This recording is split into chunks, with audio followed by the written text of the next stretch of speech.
இப்போ நாங்கள் பருப்பு வைக்க போகிறோம். அது அடுப்பு நல்லா எரியுது. இது அளவா அவிக்கிறதுக்கு அளவா தண்ணி விடுவோம்.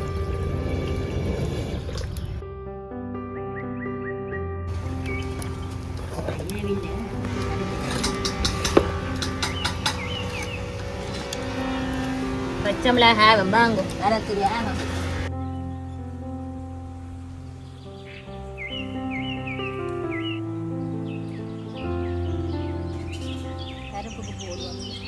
பருப்பு அவிஞ்சி வருது. நான் பச்சை மிளகாயும் வெங்காயம் வெட்டி வச்சிருந்தேன். அதை இதில் போடுவேன் அவியட்டு.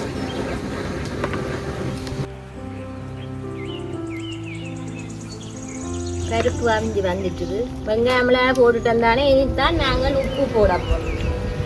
இந்த பருப்புக்கு தேவையான உப்பு போடுவோம்.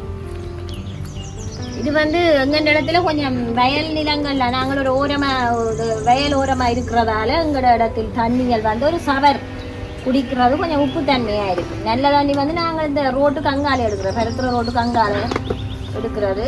அப்போ பருப்பு கழுகுறது எங்களோட தண்ணியில், பருப்பு அவிய விடுறது அங்கால கல் பூமி உள்ள நல்ல தண்ணியில் அவிய விடுறது. இப்போ நான் பருப்புக்கு தேவையான அளவு மஞ்சள் போடுறேன். மற்றும் மிளகுத்தூள்.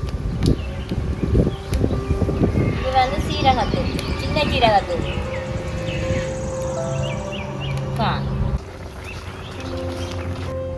தேங்காய்பால், பருப்புக்கு நிறைய தேங்காய்பால் தேவையில்லை.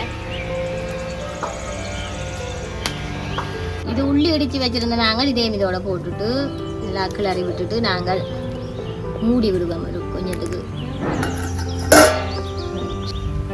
ஒரு கடிக முறிப்போம்.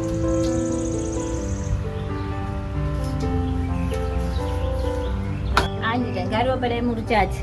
கருவேப்பிலை மேல கருவேப்பிலை கசக்கி போட வேணும். என்ன அப்பதான் நல்ல வாசமா இருக்கு.